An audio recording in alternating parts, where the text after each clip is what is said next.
I found my brother's diary, and what he wrote before his death changed everything. My name is Daniel Turner. I'm 34 years old, and I work as an urban planner in Seattle. I'm a pretty logical guy data, numbers, blueprints, grids. Everything in my life has always been structured, until my brother disappeared. His name was Mark. 2 years younger, always the reckless one. We grew up in a small, forgotten town called Grenton Hollow, just 2 hours east of where I live now, but light years away in feeling. Think, one grocery store, one bar, and the kind of silence that feels like it's hiding something. We haven't spoken much the last couple of years. He moved around a lot, never settling. But out of the blue, 3 weeks ago, I got a text from him. I'm going back to the house. No context, no follow-up. The house. That goddamn house. Our childhood home had been left abandoned since our parents' deaths. Mark had always talked about going back there, like there was something he needed to find. I always brushed it off. Nostalgia, maybe. Or trauma. I replied. Why? No response. That was the last I ever heard from him. At first, I didn't panic. Mark was impulsive. Maybe he needed space. But after 4 days of silence, I drove to Grenton Hollow. The house was locked up, just like it had been for years. The windows were boarded, and the yard was overrun with weeds and brittle branches. But Mark's old motorcycle was parked by the front steps. I called his name. No answer. Inside, nothing had changed. Same creaky floorboards, same mildew smell, same dusty picture frames hanging crooked on the walls. I checked every room. No Mark. That night, I called the police. They opened a missing persons report, but in a town like Grenton Hollow, that meant a note on a bulletin board in a gas station. No one cared. I stayed the night in a motel. Couldn't sleep. At 2:43 a.m., I got a voicemail. It was from a blocked number. My hand shook as I hit play. All I heard was breathing. Eddie. And Nathan. Panicked. Then a whisper. He found the room. Silence. I drove back to the house before sunrise. I tore through it. Every closet, attic space, crow hole. Nothing. Until I remembered the basement half-deck always off limits as kids. Dad said it was unstable, full of mold. But as I stood in front of the padlocked door, something told me I had to go in. I snapped the lock with a crowbar from the shed. The stairs groaned beneath me. The light didn't work, so I used my phone flashlight. The air was thick, damp. The walls were raw concrete. Cupboards clung to everything. And then I saw it. A wooden box, no bigger than a shoebox, in the far corner of the room, covered in dust. My hands were trembling as I opened it. Inside was a leather-bound journal. It was Mark's. The first page had one line written in red ink. If you're reading this, I'm probably already... I stood there, the journal in my hands, my heart racing. My breath came in shallow gasps, as if the air itself had thickened. What the hell was going on? I wasn't sure what I expected to find in Mark's journal, but this wasn't it. The red ink felt like a warning. A countdown. A curse. I flipped through the pages, scanning them quickly, my eyes burning with urgency. Most of the entries were brief rants, confused thoughts, and a few cryptic lines that barely made sense. But then I found something that stopped me cold. The entry was dated exactly 2 days before Mark had disappeared. I found it, the room, and it's worse than I thought. I froze. The room? What the hell was he talking about? I thought back to our childhood, nothing stood out. There was no secret room, no hidden passageway. But the basement... I turned the page, feeling my stomach twist. Mark's handwriting was uneven now, jagged, like he was writing in a hurry.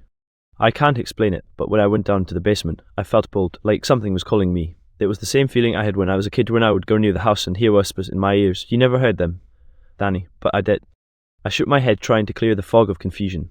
Mark had always been a bit of a fantasist.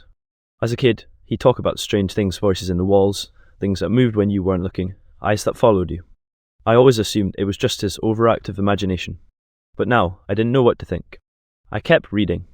I went down there again tonight. The house is changing. It's like it's alive. Every time I go down to the basement, I find something new, something wrong. There's a door at the back of the room. A door I've never seen before. I can't open it. It won't budge. But when I touch it, I hear something inside, scratching, breathing.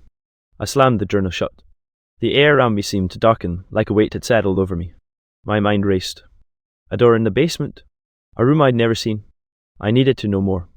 I scanned the basement again, but the feeling of being watched crept over me, crawling under my skin. Every corner seemed to hide something, some presence. The box, the journal, Mark's final words, they were like a map, leading me to something I couldn't understand. I took a deep breath and walked toward the back of the basement, where Mark had described the door. There was nothing there. Just the cold, solid wall. But I knew I could feel it, that there was something beyond it.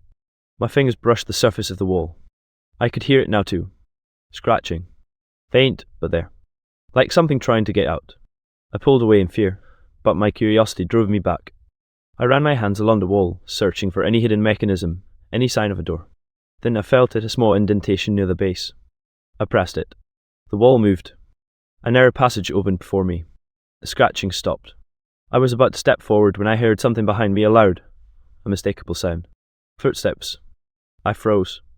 Footsteps echoed behind me, slow and deliberate, like someone or something was approaching. My heart pounded in my chest, and the hair on the back of my neck stood up. I didn't need to turn around to know that no one was supposed to be here. I was alone. I hesitated for a moment, trying to convince myself that it was just the house settling, creaking. But deep down, I knew it wasn't that. The footsteps were too real. Too rhythmic. My first instinct was to run, but something kept me rooted in place, something deeper than fear. Curiosity. The same curiosity that had led me to open Mark's journal, the same curiosity that made me follow that faint scratching sound to the wall. I had to know what was down this passage. I took a deep breath and turned to face the darkness behind me. No one was there. The basement was empty. The footsteps had stopped, but I felt the weight of a presence thick in the air, almost suffocating. I stepped into the narrow corridor that had just opened. The walls were cold, smooth, but they seemed to hum with an energy I couldn't explain. I moved forward, my flashlight flickering as I held it in front of me.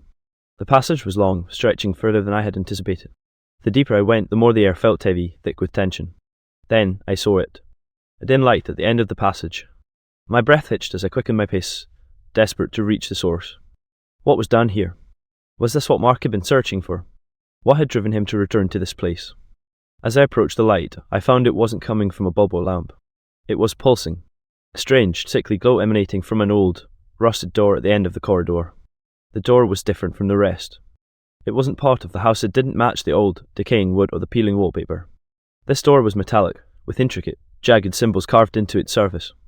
I reached for the handle, my fingers trembling as I gripped it. The door creaked open slowly, as if it hadn't been disturbed in decades. Inside, the room was small but impossibly cold. The walls were covered in more of those strange symbols, and in the centre of the room lay an object, a box, similar in size to the one I had found in the basement earlier. But this one was different. It was glowing faintly, like it was alive. The hairs on my arms stood up as I stepped closer, and my foot brushed against something on the floor. A note. I bent down and picked it up, unfolding it with care. It was written in Mark's handwriting, shaky and urgent. Do not open this box, that is the key to everything. Whatever you do, do not let it out. I felt a chill that had nothing to do with the temperature of the room. My mind raced. What had Mark meant? What was inside this box? Before I could make sense of it, the door behind me slammed shut. I turned, startled, my heart now racing in my chest. A voice low, guttural, familiar whispered in the dark. You shouldn't have come here, Daniel. The voice sent a shock through my entire body. My mind struggled to comprehend it. The tone was so familiar, but so warped, like it had been distorted by time or something else. I knew who it was before I even turned around. It was Mark. But it couldn't be. I had watched him disappear. He couldn't be here, standing behind me, his voice coming from the dark. I felt the weight of the silence before I dared to speak. My voice was barely a whisper. Mark. There was a long pause. Then the voice responded, but it wasn't the same Mark I had known. It was colder. Hollow. You shouldn't have come here, Daniel, I told you. I took a step back, my heart pounding in my chest. The room felt smaller, the walls pressing in. I couldn't move. My legs were frozen in place, like the very air was thickening around me. What is this place? Where are you? I asked, my throat tight with fear. The voice chuckled, a sound that made my skin crawl. I never left, Daniel. I've always been here, watching, waiting. I spun around, my flashlight sweeping the room, but there was no one there. No Mark. Just the box in the centre of the room, still glowing faintly. I stumbled backward, feeling a wave of nausea rise in my stomach. The walls felt like they were closing in on me, the symbols on the wall starting to shift, their jagged edges twisting as if they were alive. What is this, Mark? I called out again, desperate. But instead of an answer, I heard something else scratching. The same scratching from before, coming from the walls. I looked up horrified as I realized the sounds were no longer distant. They were coming from inside the room. Something was in the walls. Something was trying to get out. I backed into the box, my hand brushing against its surface. The instant my fingers touched it, I felt an icy jolt shoot up my arm. The glow intensified, and the scratching grew louder, more frantic. It felt like the room itself was breathing, pulsing with a life of its own. The door behind me slammed open with a deafening crash. I spun around to see a figure standing in the doorway. The faint light from the passage revealed a shadow, But it wasn't Mark. It was something darker, something that didn't belong in this world. Its eyes glowed too bright, too unnatural. "Get out of there, Daniel," the figure rasped. The voice was distorted, like it came from the depths of the earth. But I couldn't move. The box was calling to me. I reached down, my hands trembling as I lifted the lid. The moment I did, the room erupted in a deafening scream. A rush of air, colder than anything I had ever felt, hit me like a physical blow. I felt myself being pulled toward the box, my body losing control. And then everything went black. I woke up in the dark. For a moment, I had no idea where I was. My head throbbed with pain, and my body felt heavy, like I was lying in some cold, damp pit. I blinked several times, trying to adjust to the darkness, but it was absolute complete blackness. There was no light, no sound, just an overwhelming silence that made my skin prickle. I forced myself to sit up. My hands reached out, brushing against rough stone beneath me. A cold, wet sensation clung to my skin. The room, wherever I was, smelled musty and old, like earth and decay. I tried to move, but my limbs were stiff, as though they had been bound for hours. Panic hit me. I was in a place I didn't recognize. A prison. The last thing I remembered was opening that damn box, and then nothing. I shook my head, trying to clear the fog in my brain. I needed to get out of here. I needed to find Mark. Was he still alive? Had he ever been? I didn't know what to believe anymore. But then, in the distance, I heard something. A faint whisper. "Daniel." My heart stopped. The voice was Mark's. But it was distant, strained, like it was coming from miles away, trapped somewhere beyond my reach. I stood up, stumbling as I tried to locate the sound, but the whisper faded. I strained my ears, but there was nothing. Only the heavy silence. I took a few cautious steps forward, my foot scraping against something cold and hard. My hand reached out, feeling along the wall. It was rough, jagged stone, slick with moisture. I continued moving forward, desperately searching for any hint of light, any escape. Then I saw it. A faint glow ahead of me flickering, like a candle. My heart leaped. I hurried toward it, the desperation driving me faster than I should have gone. As I drew closer, the glow became brighter, more intense, and I realized it wasn't a candle. It was a door. The edges were glowing, the same sickly light from the box. But this wasn't the room I had been in before. This was something else entirely. A larger room, with stone walls and a vaulted ceiling. The air felt colder here, unnaturally so. And then I heard it. The scratching again. But this time, it wasn't just from the walls. It was coming from inside the door. I hesitated, my hand resting on the cold metal handle. What if I opened it? What would be waiting for me on the other side? I took a deep breath. I had no choice. I pulled open the door. Inside, the room was unlike anything I had ever seen. It was filled with dozens, no, hundreds of those boxes. Some were stacked on top of each other, some scattered across the floor.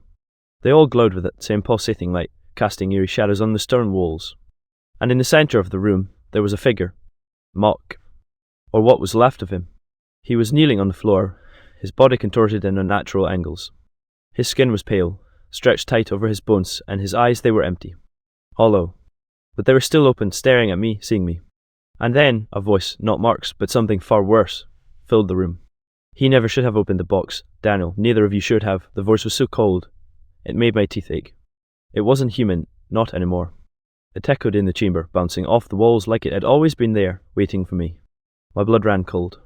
I couldn't tear my eyes away from Mark's lifeless form in the center of the room. His body was twisted in ways that no human should be able to move.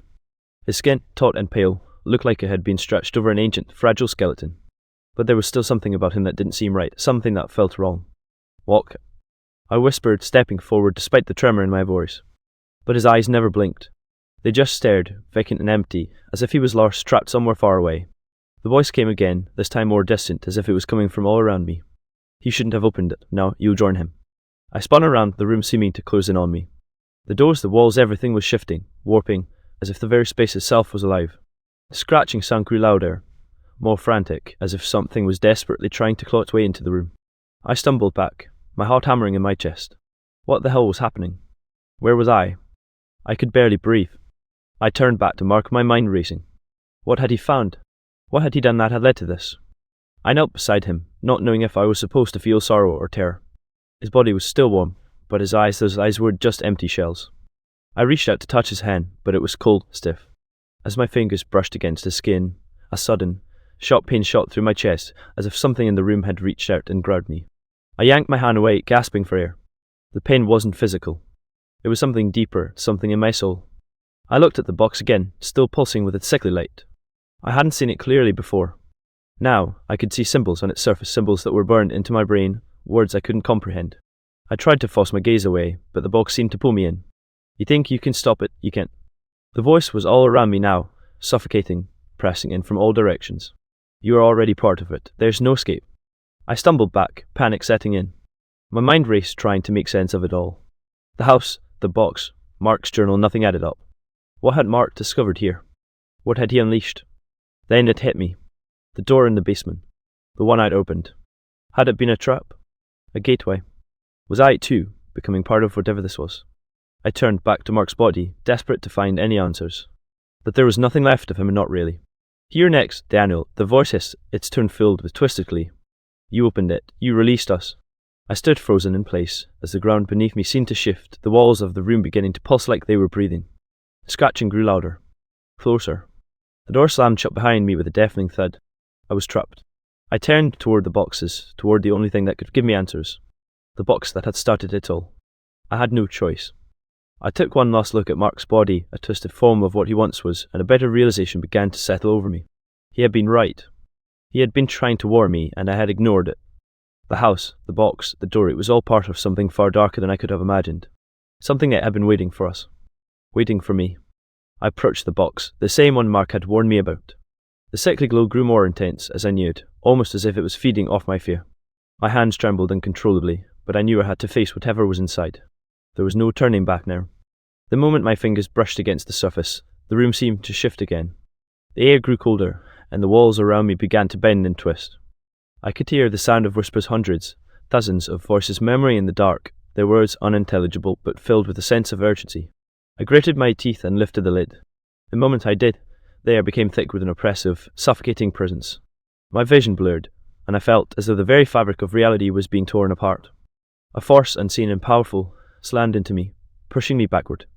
I stumbled, but I couldn't look away from the box. Inside, there was nothing but darkness. But then it started to move. From within the blackness, a shadow began to form, a dark figure that shifted and writhed like smoke, its outline constantly changing, as if it was made of the very air around it. I felt the overwhelming sense of dread growing in my chest, and I wanted to close the box, run, escape. But I couldn't. My hands were frozen in place, my body paralyzed by the sight. The figure inside the box stretched upward, pulling itself from the darkness, its form becoming more solid with each passive second. Its eyes, if they could even be called eyes, glowed unnatural, sickly yellow, and they were locked onto me. I could feel it watching me, feeling my every breath, every thought. The whispers grew louder. They were no longer just voices, they were commands. Commands that my mind couldn't ignore. Join us, it hissed. We are many, and you are one. A surge of terror flooded through me. I felt as though my very soul was being pulled toward the figure, as if I was being consumed by the darkness within the box.